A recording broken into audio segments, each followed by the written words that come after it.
What is up, NBA fans? Jay Canada back with some My Career gameplay up here talking about Game 4.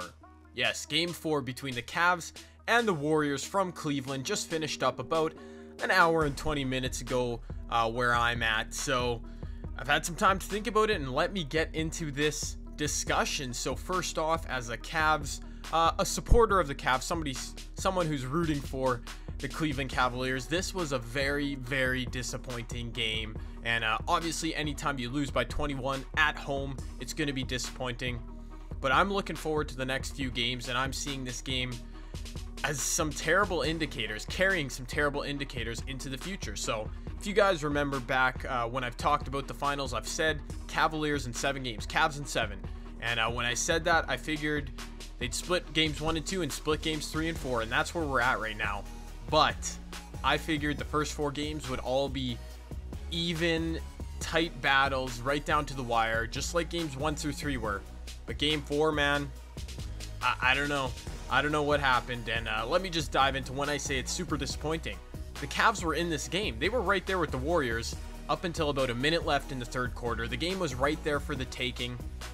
And unfortunately, with about a minute left in the third, the Warriors went on a nice run, carried it into the fourth, and that was all she wrote.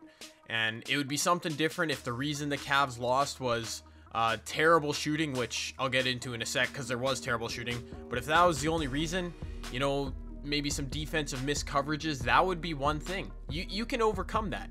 The Warriors have. The Warriors got torched by LeBron James, so what'd they do? Completely changed their defensive system, made some changes, putting Iggy in the starting lineup, and just like that, they come out with the win. But for the Cavs, I didn't see that as being the problem. And the biggest problem for me was LeBron James. He is their team, basically. He is what drives them to win, and if they win, it will be his doing. But man, he looked tired. He looked lifeless out there. I don't think it's for a lack of effort, but I think it's a lack of energy on his part. He just didn't expend any. He couldn't get any lift on his jump shots. His free throws were all short, if you notice the ones he missed. And I think all the minutes just caught up to him in this game. And really, that is scary for me.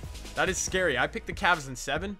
I don't know if LeBron will make it, being able to give 110% like he did in games 1 through 3 for another 3 games this series. I don't even know. I have complete faith in his greatness and his desire to win, that he will rebound from this game. But it's going to be tough. I don't know how you can take 1 day's rest or 2 days rest before next game and just get to a place where, you know what, you're ready to give 100% anymore. It's all mental for him. And I think he just got caught off guard this game by his lack of physical ability. And obviously, if LeBron struggles, the Cavs are going to lose. And so major props to the Golden State Warriors. Iguodala especially played great. I doubted him coming into the series, but he just did a fantastic job and matched him every step of the way offensively. So yeah, I mean, that's what I thought of the game. I thought, you know what, watching it, I just don't know if LeBron's going to be able to be as dominant as he was in games 1 through 3 carrying forward. Maybe this was just his bad game, though. Maybe this is just the hump game. Now he's going to get back to playing great, and I'm hoping for that, and I think it might happen because I'm sticking with Cavs in 7. This game is just super scary. I wish the Cavs would have lost because Steph Curry scored 40 or something like that, something you could not expect to happen next game. But super fatigue, lack of energy from LeBron, that's going to be tough to correct, in my opinion. But the things that can be corrected, and they need to be corrected, is the atrocious, just terrible play of the guards on the Cavaliers. Iman Shumpert, 2 for 9, 1 for 5 from 3. Matthew Dellavedova, who everybody was christening the next great thing, Skip Bayless, and his hating backside went out and tweeted he could be the finals MVP. You must be kidding. 3 for 14, 2 for 9 from the field. And J.R. Smith, 2 for 12, 0 for 8 from 3. Let me do some quick math. That is a combined 7 for 35, I believe, from the field for those 3 guys. And if LeBron can't score, if he can't put up 35 shots and score 40 points because his energy level's not there, just because he can't, then the Cavs have absolutely no shot if Shumpert, Dellavedova, and Smith are going to score combined 19 points. And that's the matter of fact. It doesn't matter if LeBron's on the court or off the court, with the exception of Timothy Mozgov and Tristan Thompson, at least on the boards. The Cavs are trash. They really are. And I'm not trying to disrespect any of the players. They're great role players, but they have nobody who can create offense other than LeBron. And like I said, Mozgov played like a beast today. So these are things that are really concerning me with my Cavs and 7 pick, but who knows? I'm hoping, and I believe in LeBron, as I mentioned, in his greatness, that he's going to get himself ready and get his team ready again. And he seems to play better on the road in the playoffs for some reason. So I'm expecting big things from him in Game 5.